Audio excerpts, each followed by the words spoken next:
Magandang umaga sa inyong lahat, mga kapatid.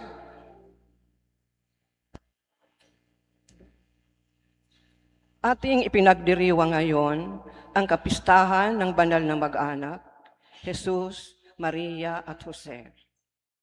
Ang mag-anak na pinangarap nating lahat. Ang ating mga mag-anak, ang ating munting daigdig, kung saan tayo panatag. Ito ang kapaligiran kung saan tayo unang nakadama ng pagmamahal at kung saan din tayo natutong magmahal. Kaya nga lamang sa ating panahon, ang pangarap ng isang masaya at tapat na mag-anak ay kadalasang nasisira ng pagkamasarili, selos, pagmamataas, at kawalan ng pananagutan. Ang pagdiriwang ng kapistahan ng banal na mag-anak ay muling naghaharap sa atin ng kagandahan ng pangarap ng nagkakaisa at masayang mag-anak at ng mga paraan na magpapatunay rito sa pamamagitan ng pagsasabuhay ng mensahe ng salita ng Diyos.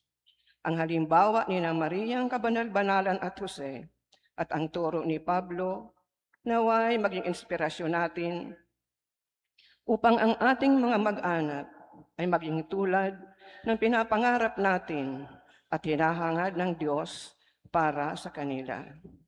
Ang banal na pagdiriwang ay pamumunuan ng ating parochial vicar, Reverendo Padre Ronald Asog, kasama ang ating sariling pari, Reverendo Padre Emmanuel Jesus Obillas. Magsitayo po ang lahat.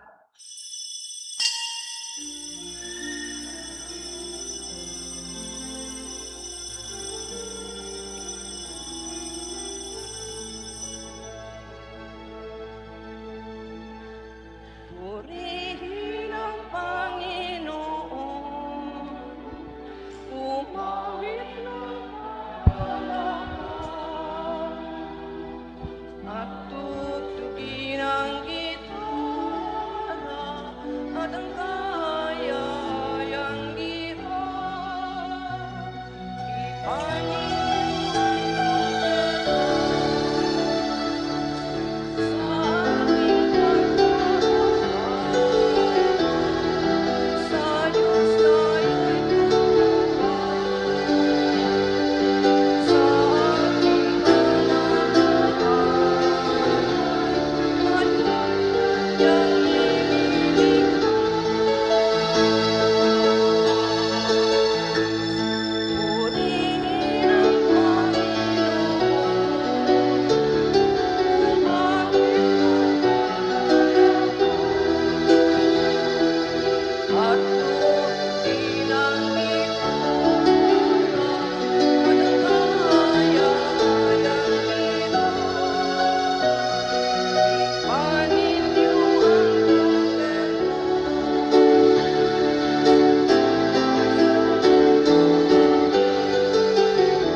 Ialay po natin itong banal na piging sa mga minasunod na intensyon. Thanksgiving Mass offered by Bernard and Catherine Chavez. Thanksgiving Mass for the wedding anniversary offered by Mr. and Mrs. Bimbo Belen. Thanksgiving Mass offered by Virginia Beltran. Thanksgiving Mass offered by Flores family. Thanksgiving Mass for the wedding anniversary offered by Mr. and Mrs. Geraldine Ganyo. Thanksgiving Mass for the birthday blessing offered by Jade Micaela Sakyan. For the soul of Jean offered by Nena Sancho and family. For the soul of Eleanor offered by Myra Madayag. And for all the souls in purgatory offered by Gloria Wheat. Sa ngalan ng Ama at ng Anak at ng Espiritu Santo, Amen. ang pagpapala ng ating Panginoong Heso Kristo, ang pag-ibig ng Diyos Ama, at ang pagkikipag-isa ng Espiritu Santo naway sumainyong lahat. At sumainyo rin. Mga kapatid, aminin natin ang ating mga kasalanan upang tayo maging marapat gumanap sa banal na pagdiriwang. Inaamin ko sa makapangyarihang Diyos at sa inyo mga kapatid, na luba akong nagkasala sa isip, sa salita at sa gawa, at sa aking pagkukulang. Kaya isinasamo ko sa mahal na Birheng Maria, sa lahat ng mga anghel at mga banal, at sa inyo mga kapatid, na na ako'y panalangin sa Panginoong Diyos. Diyos. Kawan tayo ng makapangyarihang Diyos, patawarin tayo sa ating mga kasalanan, at patnubayan tayo sa buhay na walang hanggan. Amen.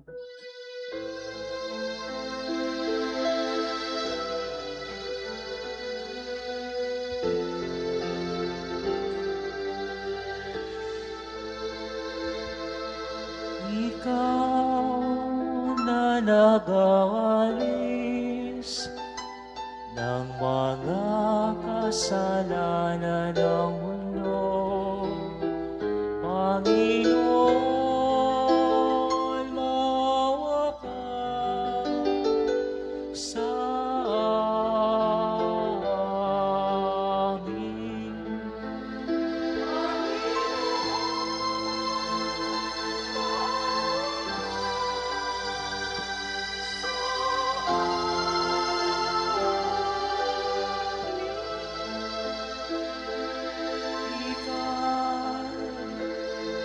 Nagahilo nanging makasalanan, O Kristo, maawa ka sa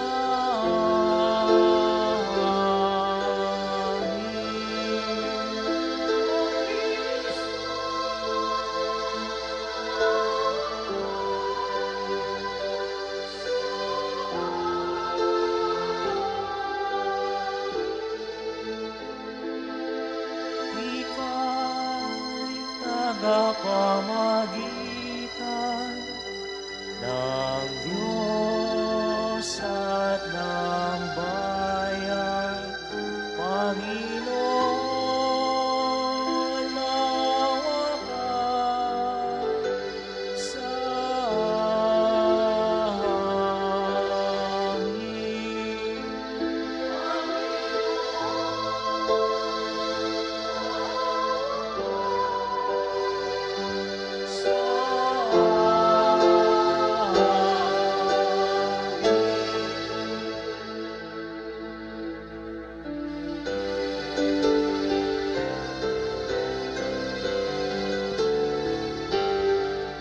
Papuri sa Diyos, papuri sa Diyos, papuri sa Diyos sa Panginoon at sa lupa'y kapayapaan, at sa lupa'y kapayapaan sa mga taong pinalulog kaniya. Pinupuri ka namin, pinarangal ka namin, sinasamba ka namin, ipinagbudi ka namin, pinasasalamatan ka namin. Dahil sa dakila mo, kapurihan,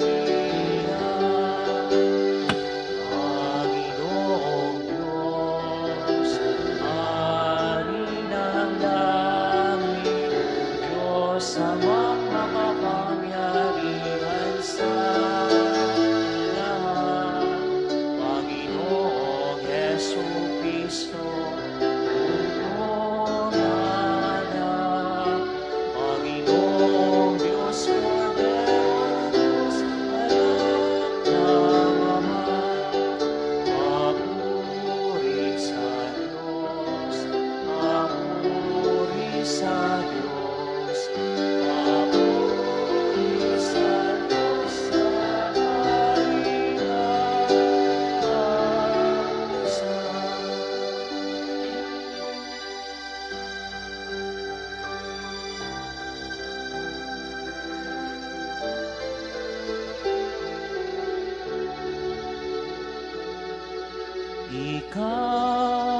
pag-aalis ng mga kasalanan ng sanlibutan.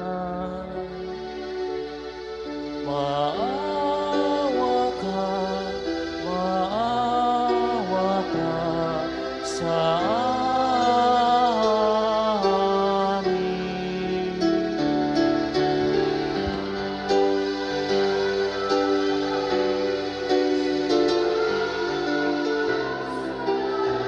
Sanlibutan,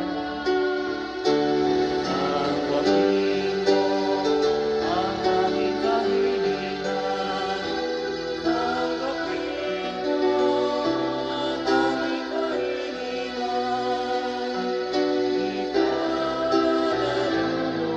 sa nalalaman. Maawa ka sa amin.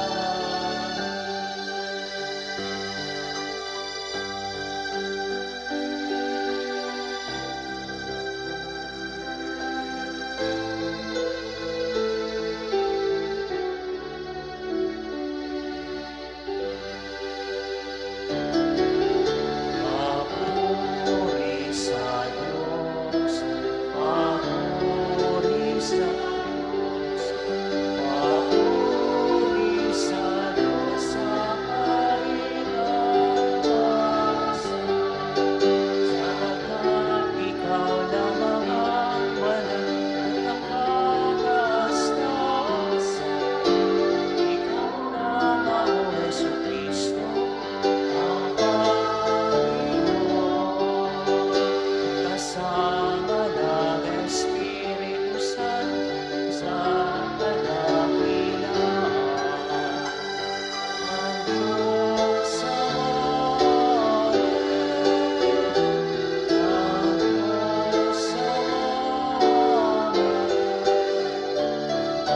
papuri sa Diyos, papuri sa Diyos, papuri sa Diyos sa kaligtasan.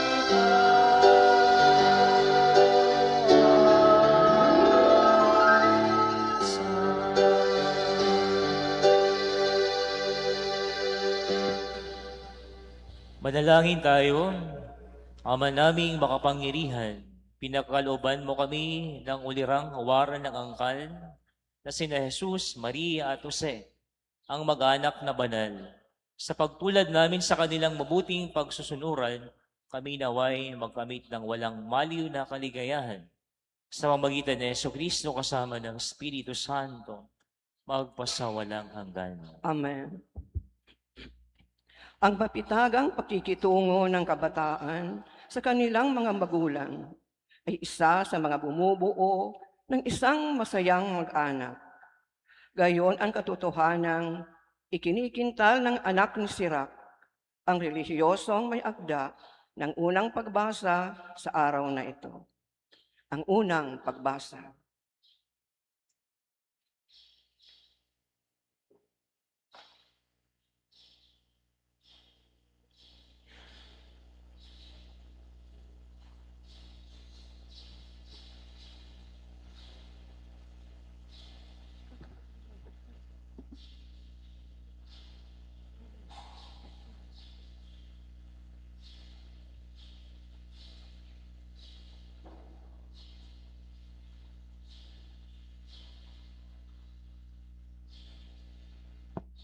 Unang pagbasa mula sa aklat ni Sirach.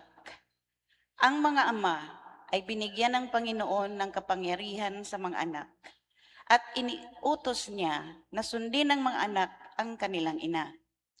Ang gumagalang sa kanyang amay nagbabayad na sa kanyang kasalanan, at ang nagpaparangal sa kanyang inay parang nag-iimpok ng kayamanan. Ang gumagalang sa kanyang amay, paliligayahin naman ng kanyang mga anak, at ang panalangin niya ay agad diringgin ng Panginoon. Ang nagpaparangal sa kanyang ama at nagdudulot ng kaaliwan sa kanyang ina ay tumatalima sa Panginoon. Pahabain ng Diyos ang kanyang buhay. Anak, kalingain mo ang iyong ama pag siya'y matanda na, at huwag mo siyang dudulutan ng sama ng loob habang nabubuhay. Pagpaumanhinan mo siya kapag nanlalabo na ang kanyang isip. Huwag mo siyang lalapastanganin ngayong nasa kasibulan ka na ng iyong lakas. Ang paglingap mo sa iyong ama ay di makakalimutan ng Panginoon. Iyan ay magiging kabayaran sa iyong mga kasalanan. Ang salita ng Diyos. Salamat sa Diyos. Salmong tugunan, mapalad ang sumusunod na taong may takot sa Diyos. Mapalad ang sumusunod ng taong may takot sa Diyos. Mapalad ang bawat tao na sa Diyos ay may takot. Ang maalab na adhikay sumunod sa kanyang utos. Hindi siya nagkukulang sa anumang kailangan. Ang buhay ay maligaya't uunlad ang kanyang buhay. Mapalad ang sumusunod ng taong may takot sa Diyos. Sa tahanan, ang asaway parang ubas na mabunga, bagong tanim na olibo sa may dulang ang anak niya. Mapalad ang taong sumusunod sa takot ng Diyos. Ang sinuman, kung ang Diyos buong pusong susundin, buhay niya ay uunlad at laging pagpapalain. Mula sa Sion, pagpapalanawang ng Diyos ay tanggapin at makita habang buhay pag-unlad ng Jerusalem. Mapalad ang sumusunod ng taong may takot sa Diyos. Pagmamahalan, paggalang, at malasakit sa isa't isa, ang mga katangiang dapat taglayin ng bawat Kristiyanong mag-anak. Ganito ang naghahamong mensahe ni San Pablo sa mga mananampalataya ng lahat ng panahon. Ang ikalawang pagbasa. Pagbasa mula sa sulat ni Apostol San Pablo sa mga taga-Kolosas. Mga kapatid, kayo'y hinirang ng Diyos, itinalaga para sa Kanya at minamahal Niya. Kaya't dapat kayong maging mahabagin, magandang kalooban, mapagkumbaba, mabait at matiisin. Magpaumanhinan kayo at magpatawaran kung may hinanakit kayo sa isa't isa. Pinatawad kayo ng Panginoon, kaya't magpatawad din kayo. At higit sa lahat, mag-ibigan kayo pagkat ito ang buklod ng ganap na pagkakaisa. At paghariin ninyo sa inyong puso ang kapayapaang kaloob ni Kristo. Sapagkat ito ang dahilan kaya kayo tinawag upang maging bahagi ng isang katawan. Magpasalamat kayo lagi. Ang mga salita ni Kristo ay itinanim ninyong mabuti sa inyong isip. Magpalalahanan kayo at magturuan ng buong kaalaman. Umawit kayo ng mga salmo, mga imno, at mga awiting espiritual na may pagpapasalamat sa Diyos. At anuman ang gagawin ninyo, maging sa salita o sa gawa, gawin ninyo lahat sa pangalan ng Panginoong Hesus. At sa pamamagitan niya ay magpasalamat kayo sa Diyos Ama. Mga babae, pasakop kayo sa inyong asawa, sapagkat iyan ang kalooban ng Panginoon. Mga lalaki, ibigin ninyo ang inyong asawa, at huwag sila pagmamalupitan. Mga anak, sundin ninyong lagi ang inyong mga magulang, sapagkat ikinalulugod iyan ng Panginoon. Mga ama, huwag ninyong kagagalitan ng labis ang inyong mga anak, at baka manghina ang kanilang loob. Ang salita ng Diyos. Salamat sa Diyos. Ang mga kahirapan ay mahigpit na pagsubok kahit sa pinakamabubuting mag-anak.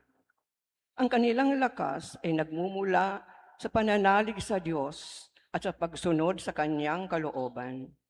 Ito ang mensaheng ipinapakita sa atin ng banal na mag-anak nang sila'y tumakas patungong Ehipto sa gitna ng pag-uusig. Magsitayo po ang lahat para sa banal na ebanghelyo.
Panginoon ay sumainyo ang Panginoon. at sumainyo rin.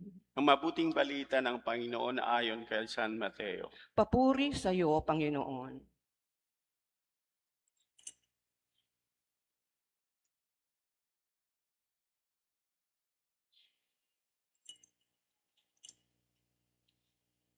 Pagkaalis ng mga pantas,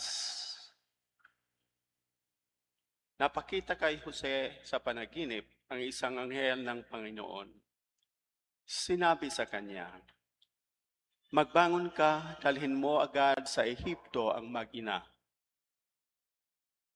At huwag kayong aalis doon hanggat hindi ko sinasabi sa iyo, sapagkat hahanapin ni Herodes ang sanggol upang patayin." Kaya dali-daling bumangon si Jose at nang gabing iyo ay dinala sa Ehipto ang mag-ina. Doon sila tumira hanggang mamatay si Herodes. Nangyari ito upang matupad ang sinabi ng Panginoon sa pamamagitan ng mga propeta. "Tinawag ko ang aking anak mula sa Ehipto." Pagkamatay ni Herodes, isang anghel ng Panginoon ang napakita sa panaginip kay Jose sa Ehipto. "Magbangon ka," sabi sa kanya. "Iuwi mo na sa Israel ang mag-ina, sapagkat patay na ang nagtangka sa buhay ng bata." Nagbangon siya at iniuwi nga sa Israel ang mag-ina. Ngunit nang mabalitaan niyang si Arquelao ang nagahari sa Judea, kahalili ng kanyang amang si Herodes, siya ay natakot na pumunta roon. Muli siyang sinabihan ng sa panaginip, kaya't nagtungo siya sa Galilea. Sa Nazaret sila nanirahan upang matupad ang sinabi ng mga propeta. Siya ay tatawaging Nazareno. Ang mabuting balita ng Panginoon. Pinupuri ka namin, Panginoong Heso Kristo.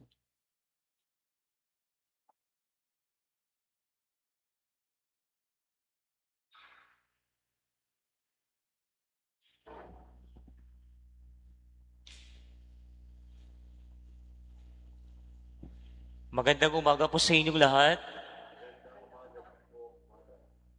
Ngayong linggo po, ipinagdiriwang po natin ang banal o ang banal na mag-anak na si Jesus, Maria at Jose, the Holy Family. Kaya sabihin niyo sa inyong mga katabi, sabihin sa kanila, I have a great family. Sabihin sa kanila, I have a great family.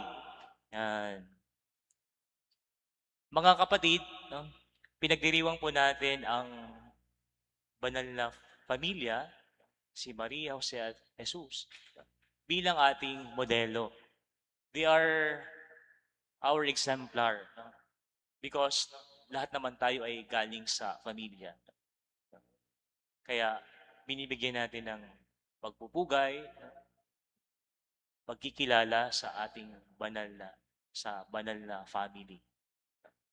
Sinasabi, no, na ang ang family is like a brownies. No? Kumakain ba kayo ng brownies? Why? Because mostly sweet but a little bit of nuts. No? Mostly sweet but a little bit of nuts. No? Diba pag nasa loob ka ng family, sa loob ka ng bahay, you find your comfort. Parang comfort zone mo yun eh. Pag nasa family ka. No? You find joy, no? Masaya ka. But of course, siguro, there are, kung may mga kapatid ka, there are times na hindi kayo nagkakasundo. But at the end of the day, napapatawa niyo yung bawat isa because you are family.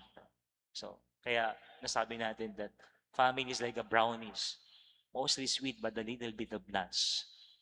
My dear brothers and sisters, let us look at the image of the Holy Family. Bakit sila yung exemplar natin? Kasi si Jose, bilang tatay, siya ay mabuting tatay. Kung titingnan natin yung mga characteristics ni Jose, no? Bilang tatay, no? Makikita natin talaga ang pagiging tatay niya.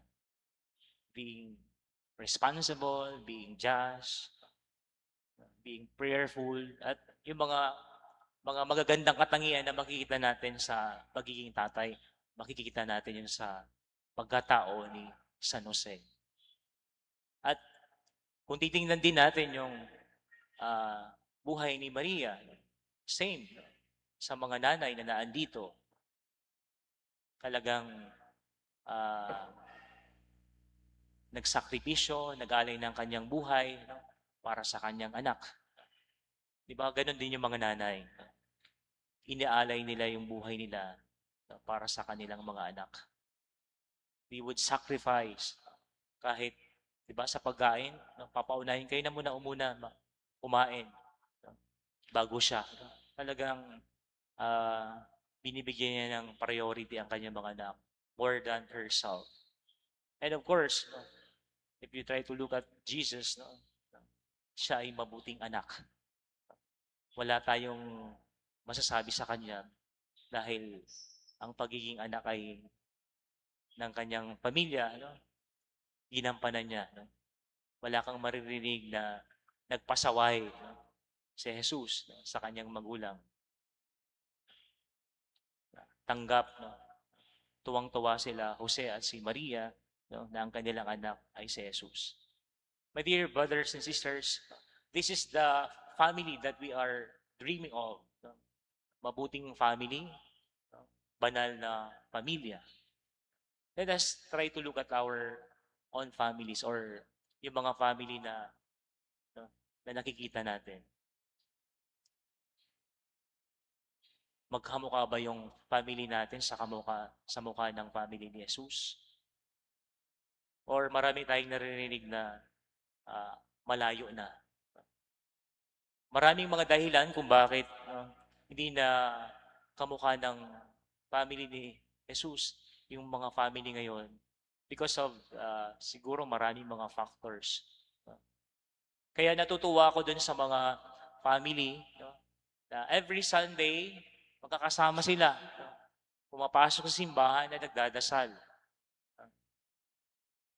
At pagkatapos nilang magsimba, pupunta sila sa restaurant at kakain. They eat together and they pray together. Kaya napaka-importante, sabi ni Father Peyton, the family that prays together stays together. Kaya kung yung family nyo nakakalimutan na magdasal, kaya don't wonder, huwag kayong magtaka kung ang family nyo ay hiwa-hiwalay, walang pagkakaisa. Because you stop praying. Naalala ko yung pumunta ako ng Maynila. Pumunta ako sa kaibigan ko. Then, I was amazed, na-surprise ako. Kasi every day, talagang yung mga anak, yung family, magtitipon sila doon sa sala at magdadasal. Pati yung anak nagtatanong na, Tatay, Nanay, what time po ba tayo magdadasal? Nasanay na yung mga bata magdasal. Kaya nang nakita ko yun, nagsabay ako sa prayer nila, parang nakakatouch yung ganong family. Kung ganun ang family, lahat ng family sa all over the world, siguro napakaganda ng mundo. At makikita mo talaga yung fruits of their prayer. Yung mga anak, respetado. Very respectful yung mga anak. Ang babait. Because dahil din sa upbringing ng mga tatay at nanay, ng parents. Yan ang nawawala ngayong panahon, ngayong modernong panahon, na gusto nating ibalik. That's why we are celebrating the Holy Family to remind us na ito yung family na dapat nating modelo. Kasi, because in the family, you nurture your values. Diba? Kung anong klaseng values ang nino-nurture nyo dyan sa loob ng family. Di ba? Diyan nagsisimula yung values ng isang bata. Kung mabait siya, nagiging mabait, respectful, faithful. Na pag lumabas man siya sa bahay nila, dala-dala niya yung mga values na tinuro ng kanyang parents. Kaya di ba, na-identify yung isang tao depende sa pamilya. Pag nakita ng yung bata, pasaway, sino nga yung pangalan, ano nga yung pangalan ng nanay tatay mo? Pag sinabi mo na yung pangalan, kaya pala, pasaway ka. Kasi yung mga nanay tatay mo, ganun din. Kaya pala, palaway ka. Kasi yung mga nanay mo, mga nanay tatay mo, palaway din. Pero kung yung nanay tatay mo, sisimba palagi, nakikita kayo lagi, yung impression ng tao ay, kaya pala, ganun yung bata. Kaya pala, napakabuti ng bata. Kasi, ganun yung pagpapalaki ng magulang. My dear brothers and sisters, ito yung mga namimiss natin. No? Ngayon, ang family, madami ng mga families who are broken family. No? Ano yung mga dahilan? Bakit broken family? Kasi yung iba na magulang, they would rather go to abroad, magtatrabaho sila para lang matustusan yung pag-aaral. So, that could be one of the factor. Parental absenteeism. No? Hindi na-address yung kailangan ng bata. No? Naiwan yung nanay pero yung tatay nasa abroad. Hinahanap ng anak yung tatay niya. No? Yung need ng anak. No? Not only a mother figure, rather, kailangan din ng father figure. Parental absenteeism. That could be one of the reason kung bakit hindi gaanong maganda ang pamilya. Walang unity kasi missing yung isa. Wala yung parents. Pangalawa, poverty. Dahil nga mahirap ang buhay, marami mga families na walang decenteng bahay. Hindi nakakain ng pangsustansyang pagkain because of poverty. We all have the right to live a decent life, quality life. Kaya lang, dahil nga sa corruption, marami mga families ang hindi nag-enjoy ng mga ganun. Nakapag-aral sana, nakapagkain sana ng mga nutritious food. Yun, marami mga talagang factors because of that poverty, yung family natin. Nakakaligtaan, ma-enjoy yung mga dapat ma-enjoy. That's why, my dear brothers, sisters, sa pagdiriwang natin ng Holy Family, ipagdasal natin na kung ang family natin ay watak-watak, hindi nagkakasundo, let us pray to the Holy Family na ibigay sa atin yung grasya na sana'y maging mabuti, magkaisa yung family natin, and try to find time na makapagdasal araw-araw ang buong pamilya. Kasi pag nakakaligtaan natin, nakakalimutan natin yun yung mga consequences. Maraming mga consequences na hindi natin gusto sa ating pamilya. That's why we need to continue to pray and to practice. Anyayahan natin ang ating mga members of the family, lalong-lalo na sa mga parents na andito, try to encourage them to pray every day. The rosary or any prayers na kailangan para sa family. Amen. Magsitayo po tayong lahat for the profession of faith. Sumasampalataya Ako ko sa Diyos, amang makapangyarihan sa lahat, na may gawa ng langit at lupa. Sumasampalataya ako kay Jesucristo, iisang anak ng Diyos, Panginoon nating lahat. Nagkatawang tao siya, lalang ng Espiritu Santo. Ipinanganak ni Santa Mariang Birhen, pinagpakasakit ni Poncio Pilato, ipinako sa krus na matay inilibing, nanaog sa kinaroroonan ng mga yumao, nang may ikatlong araw na buhay na mag-uli. Umakyat sa langit, naluluklok sa kanan ng Diyos amang makapangyarihan sa lahat. Doon magmumulang paririto at huhukom sa nangabubuhay at nangamatay na tao. Sumasampalataya naman ako sa Diyos Espiritu Santo, sa banal na simbahang katolika, sa kasamahan ng mga banal, sa kapatawaran ng mga kasalanan, sa pagkabuhay na muli ng mga namatay na tao, at sa buhay ng walang hanggan. Amen. taglay ang pananalig sa Panginoong humirang sa ating maging kasapi ng isang Kristiyanong mag-anak at ng simbahan. Tayo'y manalangin para sa lahat ng mag-anak sa sanlibutan habang sinasabi nating, Panginoon, gawin mo kaming isang pamilyang tapat sa iyo. Panginoon, gawin mo kaming isang pamilyang tapat sa iyo. Para sa malaking mag-anak ng simbahan, nawa magtamasa ang kanyang mga pinuno at mga kasapi ng paggalingan ni na Jesus, Maria at Jose, manalangin tayo. Panginoon, gawin mo kaming isang pamilyang tapat sa iyo. Para sa mga mag-anak ng sangkatauhan, nawa matutong mamuhay ang mga tao ng lahat ng lahi at kultura nang may paggalang sa isa't isa, manalangin tayo. Panginoon, gawin mo kaming isang pamilyang tapat sa iyo. Para sa mga Pilipinong mag-anak, nawa ang kanilang Kristiyanong pananampalataya at pagtulong ng buong pamayanan ay magpapanatili sa kanilang pagkakaisa at pagkakasundo, manalangin tayo. Panginoon, gawin mo kaming isang pamilyang tapat sa iyo. Para sa mga pamilya ng ibang bayan, nawa mapahalagahan ng kanilang mga kamag-anak ang kanilang pananampalataya at pagkakaisa sa kabila ng kanilang pagkakalayo sa isa't isa, manalangin tayo. Panginoon, gawin mo kaming isang pamilyang tapat sa iyo. Panginoong Diyos, pagpalain mo ang lahat ng mag-anak sa sanlibutan. Tulutan mong mapalapit sa iyo at sa isa't isa ang lahat ng kasapi ng bawat mag-anak at ingatan mo sila sa iyong kapayapaan at pagmamahal sa pamagitan ni Kristo ang aming Panginoon. Amen. Amen. Magsiupo po.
Manalangin kayo mga kapatid upang ang paghahain natin ay kalugdan ng Diyos sa mga makapangyarihan. Tanggapin nawa ng Panginoon itong paghahain sa iyong mga kamay, sa kapurihan niya at karangalan, sa ating kapakinabangan at sa buong sambayanan niyang banal. Ama naming lumikha sa pagganap naming sahain ng pagkipagkasundo, kami naway tuwangan ng mahal na Birhen at ni San Jose sa aming pagdalangin para maging matatag ang mga mag-anak sa iyong kagandahang loob at kapayapaan sa pamagitan ni Jesucristo kasama ng Espiritu Santo magpasawalang hanggan. Amen. Sumayin niyo ang Panginoon. At sumain niyo rin. Itaas sa Diyos ang inyong puso at diwa. Itinaas na namin sa Panginoon. Pasalamatan natin ang Panginoong ating Diyos. Marapat na siya ay pasalamatan. Ama naming makapangyarihan, tunay ngang marapat na ikaw ay aming pasalamatan sa pamagitan ni Jesucristo ng aming Panginoon. Ang anak mong di na naiiba sa amin ay siyang pumawi sa dilim, kaya ngayon ikaw ang aming nababanaagan. Ang anak mong di naiiba sa iyo ay siyang iisang salita mo. Sa katauhan niya ang iyong sarili aming nakikita, sa pamamagitan niya ang iyong pag-ibig ay kahalin-halina, kahit ikaw ay lingid sa aming mata. Kaya kaisa ng mga anghel na nagsisiawit ng papuri sa iyo, nang walang humpay sa kalangitan kami nagbubunyi sa iyong kadakilaan.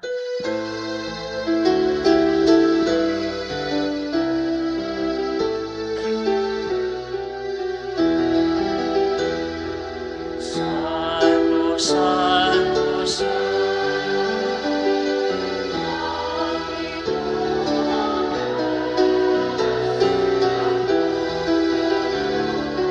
langit at lupa ng dahan mo.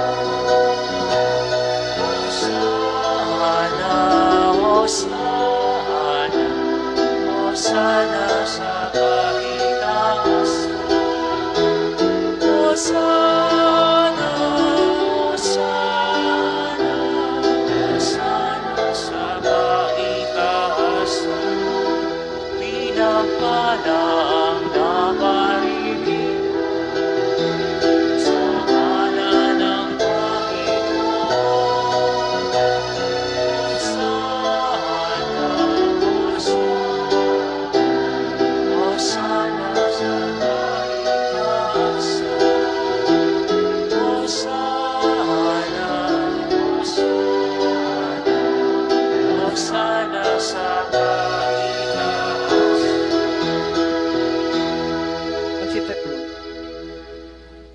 Veri Sanctus es Domine, quam omnis sanctitatis, ec ergo dona que somos, Spiritus tuirore sanctifica, ut nobis corpus et sanguinis, fiat Domini nostri Iesu Christi, qui com passione voluntare tradetur. Accipet panem et gratias agens friget, edique discipules suis dicens. Accipite et mandocate ex hoc omnes, hoc es enim corpus meum, quod probobis tradetur.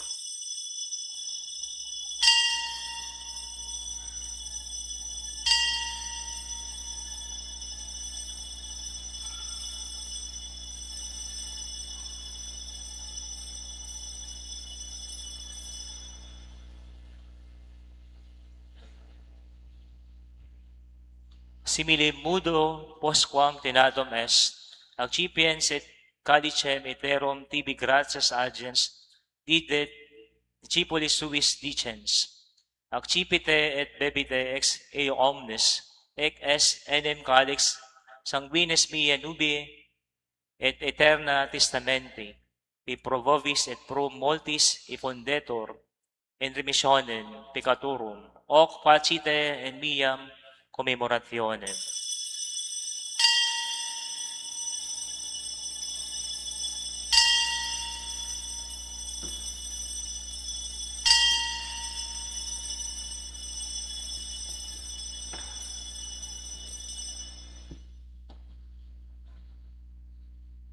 Mysterium Fidei.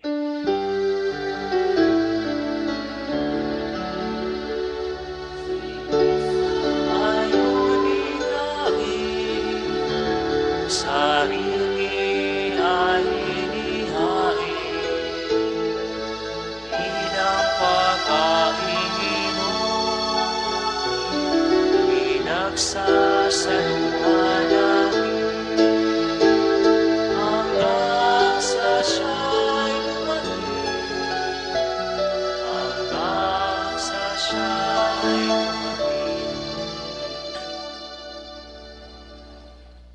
ores egitor mortis et resurrectiones eius, tibi Domine panem vitae, et calicem salutes oferimus, gratias agentes qui nos dignos abuiste, astare coram tibe ministrare, et soleplices deprecamur, od corporis et sanguinis Christi participes, at Spiritus Sancto congregemur in unum, recordare Domine ecclesiae lui tuto orbe depuse, uiam in caritate perficias, una cum Papa nostro Leo, et Episcopo nostro Rex Andrew, et universo clero. Memento etiam fratrum nostrorum, qui in spe resurrectionis dormieron, omniumque in tua miseratione defunctorum, et eius in lumen vultus tui admite, omnium nostrum qui somos miserere, ut cum beata dinerece, Virgine Maria, beato Joseph, Iesus Sponso, beatis apostoles et omnibus sanctis, qui tibi isiacula plaquerur, eterne vitae meriamur esse consortes, et te laudemus et glorificemus, per filium tuum, Iesum Christum. Per ipsum et cum ipso, et in ipso est tibi Deo Patri Omnipotenti, in unitatis Spiritus Sancti omnis honor et gloria per omnia saecula saeculorum. Amen. Amen.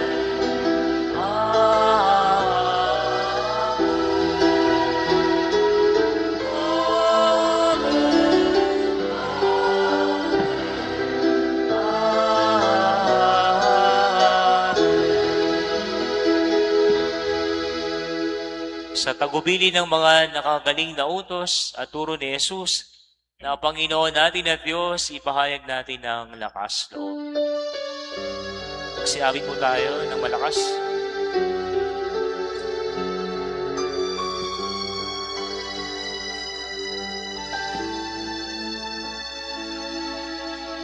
Ama namin, sumasalangit ka, sambahin ang ngalan mo.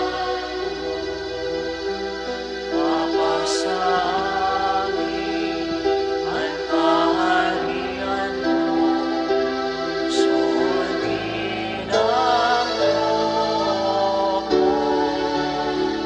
Dito sa lupa, paralang sa langit, bigyan mo po kami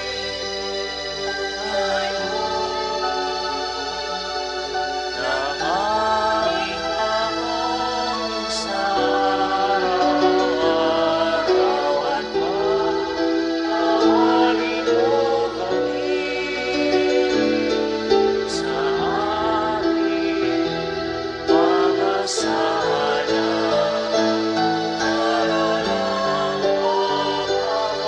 mapapatawad namin sa mga sala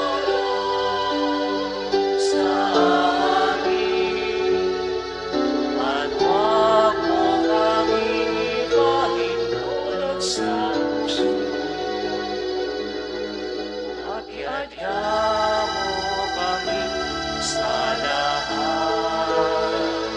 ng masama. Binihiling namin kami iadya sa lahat ng masama, pagkalooban ng kapayapaan araw-araw, iligtas sa kasalanan, at ilayo sa lahat ng kapahamakan. Samantalang aming pinananabigan ang dakilang araw ng pagpapahayag ng tagapagligtas naming si Hesu Kristo.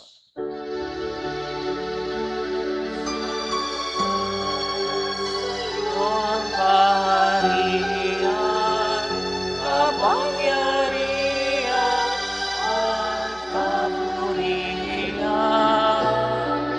ngayon at magpakailanman.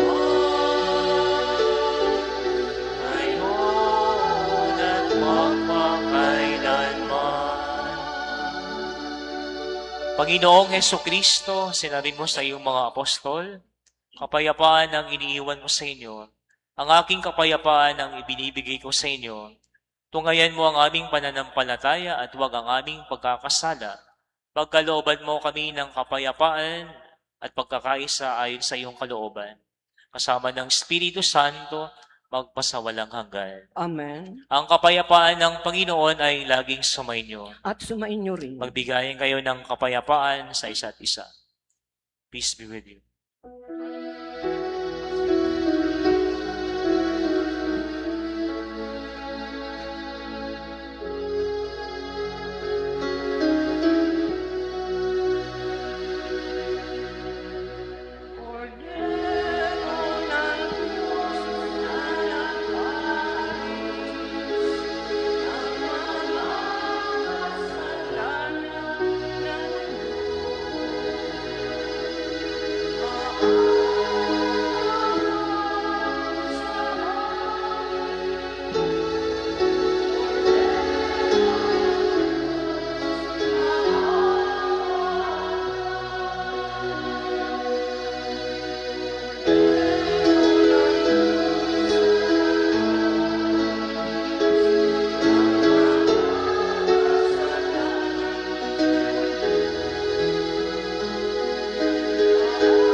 Magsiluhod po ang lahat.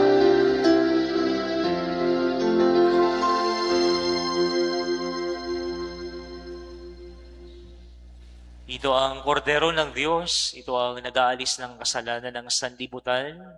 Mapalad ang mga inanyayahan sa kanyang piging. Panginoon, hindi ako karapat-dapat na magpatuloy sa iyo. Ngunit sa isang salita mo lamang ay gagaling na ako.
Manalangin tayo. Ama naming mapagmahal na kaming iyong pinapakinabang sa pagiging na banal, ay gawin mong makapamuhay gaya ng banal na mag-anak, matapos naming pangatawanan ang aming mga pananagutan sa lupang ibabaw. Kami naway makasalo sa kanilang kasiyahan sa kalangitan sa pamagitan ni Jesucristo kasama ng Espiritu Santo magpasawalang hanggan. Amen. Magsiupo Magsiupo. muna tayo. Weekly collection report from December 21 to 27. Cash forwarded from December 14 to 20, 59,413 pesos. Sunday collection, 6,744 pesos.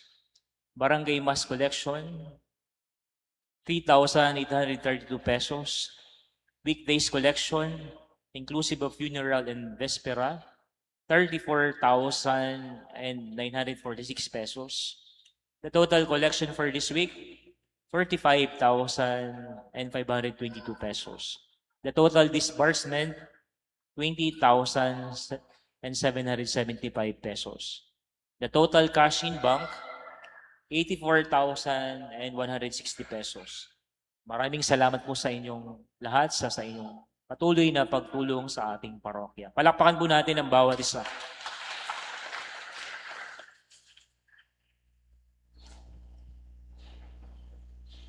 Magsitayo na po tayong lahat. Sumayin niyo ang Panginoon. At sumain niyo rin. Magpalain kayo ng mga pangyarihang Diyos, ng Ama, ng Anak, at ng Espiritu Santo. Amen.